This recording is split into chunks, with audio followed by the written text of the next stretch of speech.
Metal Deck de Acesco, el entrepiso que se adapta a todo tipo de estructura en una presentación de Al Oído.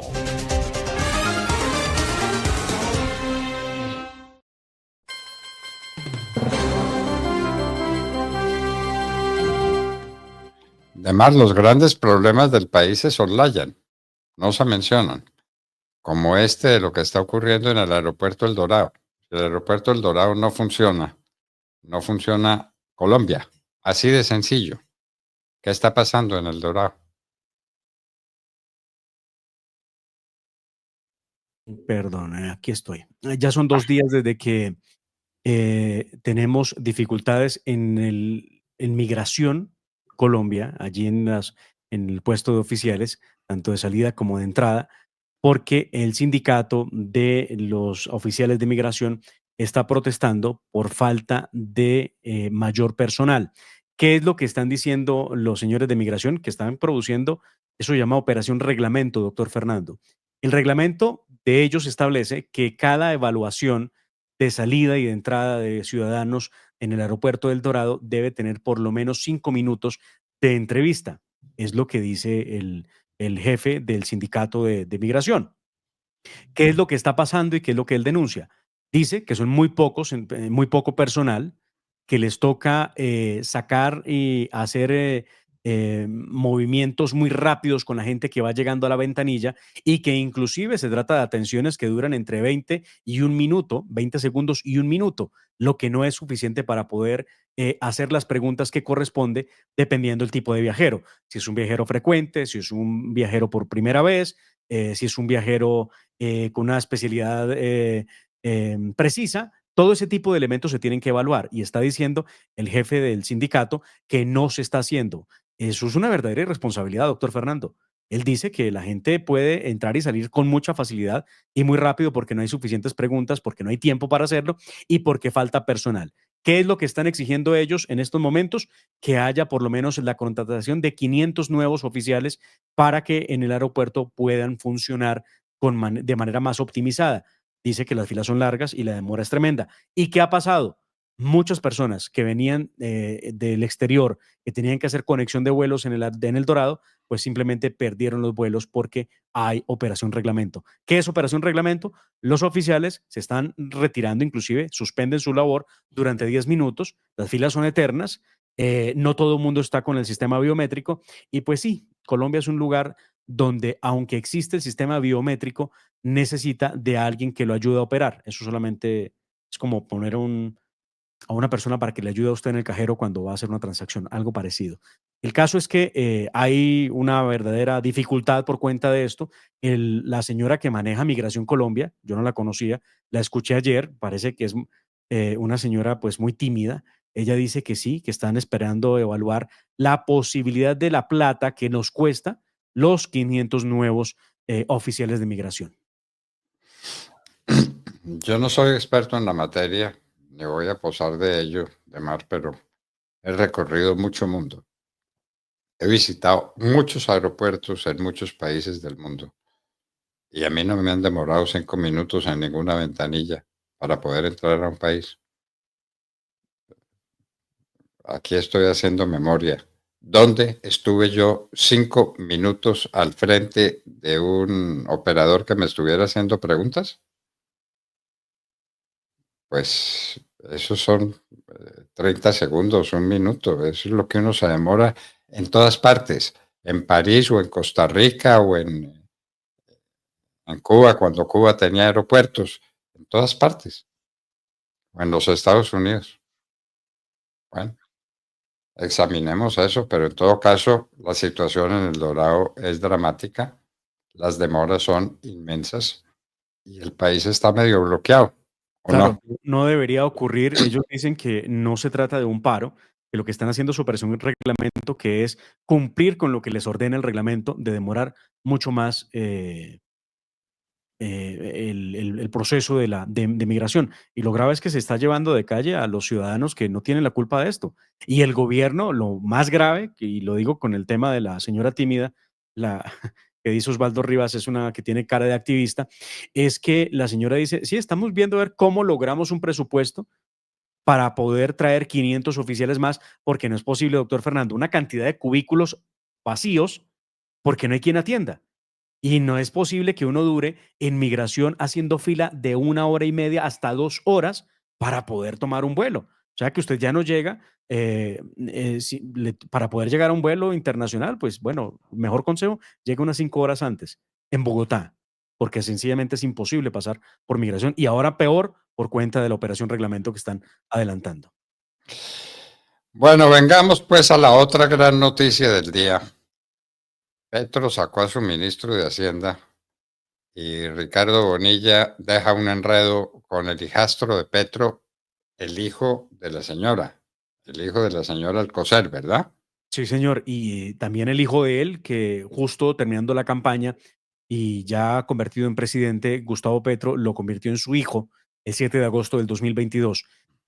Gustavo Petro vive con Nicolásito, como le llaman, a Nicolás Alcocer, desde que el niño tenía 1 año de edad. El muchacho debe tener unos 25 años y está involucrado en semejante escándalo que ha tumbado al ministro pues sí, es que ya no sabe uno ni cómo conectarlo, al ministro Ricardo Bonilla, doctor Fernando. Escuchemos lo que ha dicho Ricardo Bonilla, porque esto va así. Voy a tratar de memoria decirles a ustedes cómo arrancó y dónde vamos. Arrancó todo esto con la investigación que se hizo a la plata que se destinó en la unidad de gestión del riesgo para la compra de los famosos carrotanques, que tuvieron sobrecostos. Y los carrotanques están parqueados.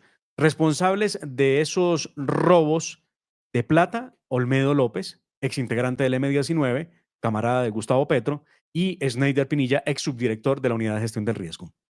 Hasta ahí todos sabíamos que había pasado algo con la plata de la unidad. Pero luego eso trascendió porque resultó que implicaron estos dos personajes que acabo de mencionar, a Andrés Calle, expresidente de la Cámara de Representantes, o representante de la Cámara, por supuesto, y al expresidente del Senado de la República, Iván Name. ¿Con qué los implicaron? Con supuestamente haberles entregado 3.000 y 1.000 millones de pesos. 3.000 a Name y 1.000 millones a Andrés Calle. ¿Qué se supo después? Que esa plata fue utilizada para hacer campaña política. En el caso de Andrés Calle, supuestamente para la campaña de su papá, que se convirtió en alcalde, y en el caso de Iván Name, supuestamente para la campaña de su hija, que se convirtió en concejal en Bogotá. Pero ¿qué siguió después? Pues involucró a Sandra Ortiz, ex senadora, miembro del Partido Verde, quien además, doctor Fernando, ha sido mano derecha de Gustavo Petro y la convirtió en este gobierno en la consejera para las regiones. Sandra Ortiz habría reunido con ellos para entregar el dinero, es lo que se dice. Después de Sandra Ortiz, ¿qué viene entonces?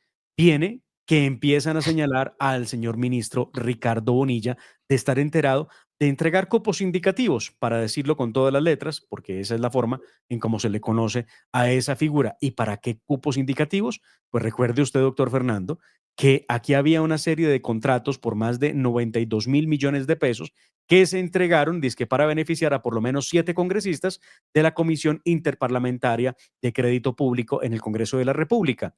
92.000 millones de pesos que, según han dicho, nunca se entregaron, pero que sí se prometieron. Por eso hay 7 congresistas en estos momentos investigados por la Corte Suprema de Justicia para determinar qué fue lo que ocurrió allí. ¿Y quién es el responsable? Recuerde usted las declaraciones de María Alejandra Benavides, ex mano derecha, ex asesora de Ricardo Bonilla, que ha dicho que el ministro todo lo sabía y que se había pactado la entrega de contratos para poder suavizar los votos en el Congreso de la República. Suavizar los votos, ¿cómo le parece la terminología? Hacer pasar como si fuera por jabón, sin problema ninguno, los Mm. votos. Pero entonces hasta ahí teníamos la película que hemos compuesto. Pero ¿qué ocurrió ayer? Ayer Petro no aguantó más y tuvo que pedirle la renuncia públicamente a su ministro Ricardo Bonilla para que saliera del cargo. Cuando Ricardo Bonilla anuncia que se va del cargo, efectivamente, y presenta la carta de renuncia, también se conoce en medios de comunicación que Ricardo Bonilla tenía en su poder una denuncia que corrió traslado a la Fiscalía en el mes de octubre, donde se menciona que hay interés indebido por parte de Nicolás Alcocer, hijo de Gustavo Petro entonces, y de, por supuesto, hijo natural de doña Verónica, en el proceso de contratación de Urrá, en la hidroeléctrica Urrá. Es de ese tamaño. Pero también mencionó a Ricardo Roa, el gerente de Ecopetrol, que está vinculado, por supuesto, en el mismo proceso. ¿Qué es lo que dicen entonces los señalamientos que van contra Nicolás Alcocer, hijo adoptivo del presidente Gustavo Petro y Ricardo Roa? Pues hablan de actos de corrupción, eso es lo que dice la denuncia, doctor Fernando, relacionados con la empresa Urra S.A. Pues muy bien, Bonilla trasladó esta información a la fiscalía. Bonilla dijo que le dio a conocer de la denuncia a Gustavo Petro y que Gustavo Petro le dijo, actúe como le corresponde.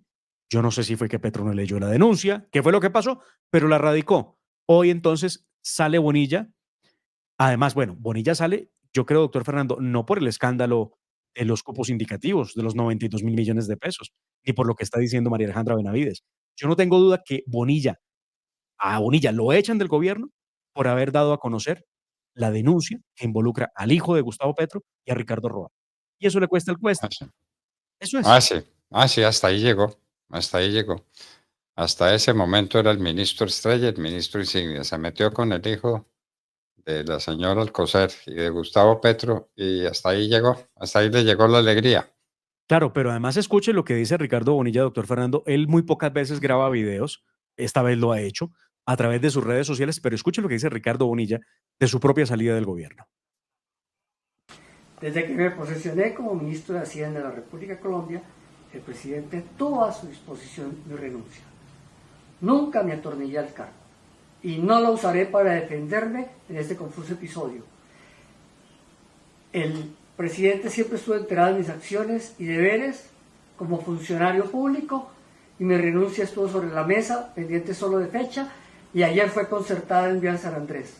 Como lo digo en mi renuncia, me retiro con la frente en alto, confiado en convencer a mis investigadores que no compré silencios, ni votos de congresistas, ni cupos indicativos, y mucho menos cometí delitos. La defensa que asumo con mi equipo jurídico está soportada en la verdad y la transparencia, como todos los actos de mi vida académica y pública.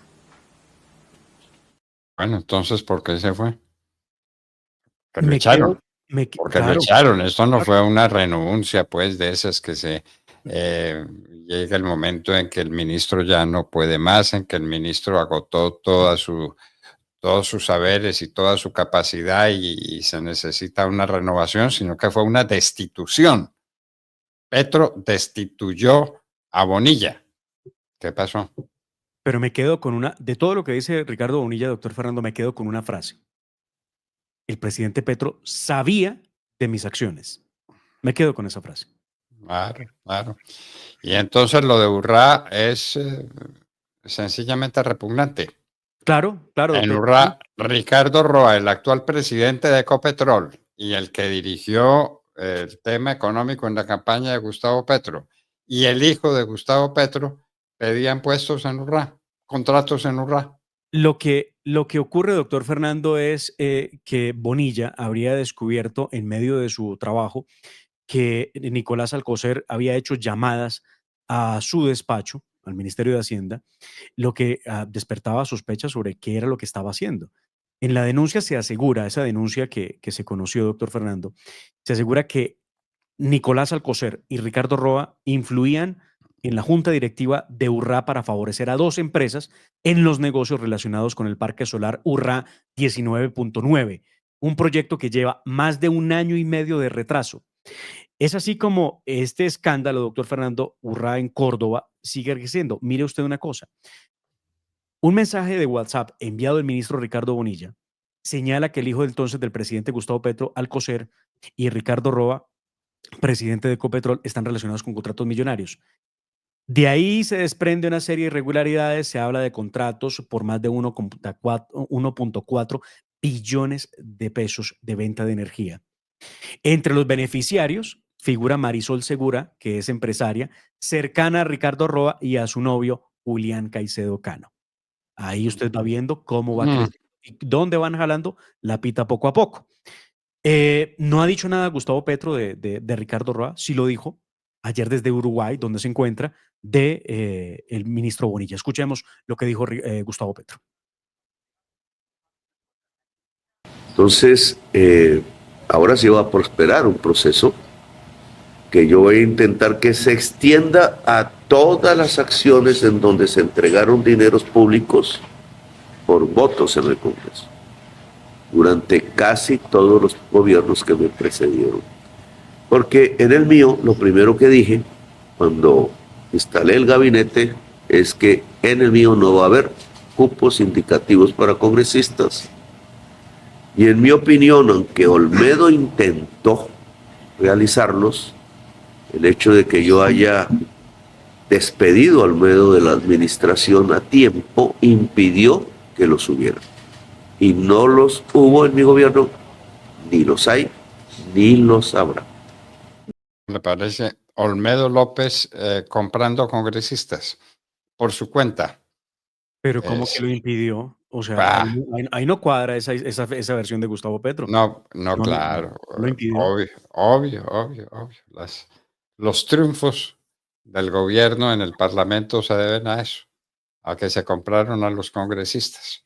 Y uno se pregunta, pero ¿cómo pasa? ¿El Partido Liberal a qué hora se divide? ¿Y cómo unos parlamentarios que no son caracterizados por estar en un partido de oposición, del gobierno, cómo es que votan en contra de la oposición? Es decir, ¿cómo se salen del redil? No, porque los compraron. Claro, porque lograron aprobar, recuerde usted, la reforma pensional. ¿O cómo lograron aprobar la reforma pensional? ¿Cómo aprobaron la primera reforma tributaria? Recuerde, pues eso fue... Así, con cupos indicativos y compuestos. Y con plata. Y vea usted, doctor Fernando, ayer en audiencia a Sandra Ortiz, la exconsejera para las regiones de Gustavo Petro, mujer que está mencionada en todo este proceso. Ella es boyacense, muy cercana al Partido Verde, por supuesto, ha sido miembro del partido. Y esta es la audiencia donde la Fiscalía solicita medida de aseguramiento contra Sandra Ortiz. Mismo estatuto normativo en cuanto a los delitos imputados. Estamos, señoría, frente a un asunto que requiere atención perentoria, dadas las calidades de la investigada, a su poder de influencia política, económica e incluso en la opinión pública, la gravedad y la modalidad de las conductas que desarrolló con la concurrencia de otros funcionarios y particulares del entramado de corrupción de la UNGRD y otras personas de entidades oficiales que aún no han sido vinculadas procesalmente, tornan urgente alejar a la imputada de ese entorno, so pena de darle continuidad a la acción delictiva y el agravamiento del daño causado al Estado. Bueno. Argumentaremos. Estamos contra el tiempo de mar y pasemos por encima, pero rápidamente por encima de ciertos asuntos fundamentales. El Partido Liberal no aprobará la reforma a la salud. ¿Con eso queda hundida? Se esperaría que quede hundida. Una cosa es lo que dice el papel, doctor Fernando, y otra cosa es lo que está pasando en el Congreso de la República. Que siga pasando, que sigan con los cupos indicativos y que sigan con las compras. Yo no creo. Hemos estado muy pendientes de los debates y hoy, hace una semana que no vemos a los funcionarios de Minhacienda recorriendo los pasillos. Creo que todo el que se tope con el ministro de Hacienda, con Bonilla, pues no era una buena idea porque quién sabe qué suspicacias se podían armar. Lo cierto es que hoy el país, doctor Fernando, está manga por hombro, está al revés, pero de manera nunca antes vista, por razones elementales. Mire usted, la reforma tributaria está muerta. No alcanzan los tiempos para que puedan tramitar una reforma tributaria que Petro está exigiendo para recaudar 12 billones de pesos que necesita para su presupuesto general, que él quiere que sea de 523 billones de pesos. No va a ocurrir y que él va a expedir por decreto. Esperemos que no haga una cosa que empeore las cosas, y esto sería firmar un decreto por un presupuesto que no está suficientemente casado, doctor Fernando, calzado con la realidad económica del país. Primero eso. Segundo, la salida del ministro de Hacienda le pone en dificultades también cualquier trámite económico en el Congreso de la República. Gustavo Petro no sabe qué hacer en estos momentos y lo que le queda es irse por decreto con el presupuesto general, que deberá ser de 511 billones de pesos, porque no hay cómo sostener el de 523 billones de pesos. 511 billones que tampoco existen. Que tampoco. Tampoco existe, para que no nos metamos mentiras. El déficit es muy superior a eso. Sí, hablan de déficit de entre 30 y 40 billones de pesos. Pero le sumo un problemita que le comenté en los titulares, doctor Fernando. Ayer, la ANDI, ANIF y FEDesarrollo pusieron en duda las cifras que entregó el DANE sobre crecimiento de la productividad. ¿Y por qué lo hicieron? Porque, ojo, ese informe del DANE se utiliza como hoja de ruta para poder definir las bases en la discusión del salario mínimo de los colombianos. Lo que ha dicho los gremios ANDI, ANIF y de FEDesarrollo, los centros de pensamiento económico, es que las cifras entregadas por el DANE no corresponden a la verdad ni a la realidad. Y le han pedido a Piedad Urdinola, que es la directora de la entidad, que por favor revise, haga una nueva revisión de cómo se obtuvieron los datos, porque no convencen y no tienen que ver con lo que ellos tienen en su poder, que también hacen un estudio de datos. Increíble que esto venga a ocurrir. Y claro, doctor Fernando, ¿cómo van a dejar pasar por alto una cifra macroeconómica que sirve para determinar el salario mínimo para el próximo año? Es imposible. ¿Cómo le parece? ¿Cómo le parece? Bueno, en eso estamos. Mientras tanto, Benedetti está trabajando para evitar que avance el proceso contra Petro en la Comisión de Acusaciones. Se le ha visto muy activo a Fernando Benedetti en los pasillos, hablando con congresistas que seguramente podrán ayudar para que ese proceso en la Comisión de Acusaciones no avance. Se acabó este año y no avanzó. Y no avanzó. Y no avanzó. Entonces es la impunidad. Es la impunidad y Petro fue elegido irregularmente porque su campaña se gastó mucho más, muchísimo más que lo que estaba determinado en la ley como tope máximo de los gastos. Esa es la verdad.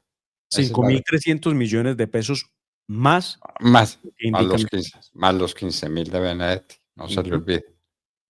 15.000 de Benedetti, de los que nadie volvió a hablar porque Benedetti dijo que estaba loco, que estaba drogado, que estaba alcoholizado, que estaba borracho cuando dio esas declaraciones. Imagínese usted una violación de topes electorales de 20.000 millones de pesos. ¿De dónde salió la plata para hacer la campaña entonces? Además, Benedetti dijo que había sido un financiador el que dio 15.000 millones de pesos. Financiador. Qué impresión. Bueno, queridos amigos, muchísimas gracias por acompañarnos. Los invitamos para que estén con nosotros mañana a las 6 en punto de la mañana cuando regresaremos, Dios mediante. La familia Ramírez duerme tranquila porque su techo está bien hecho. Bien hecho como las cubiertas Acesco. Por su doble capa protectora, son ultra resistentes a la corrosión y al paso del tiempo. Para que tu techo quede bien hecho, exige calidad Acesco.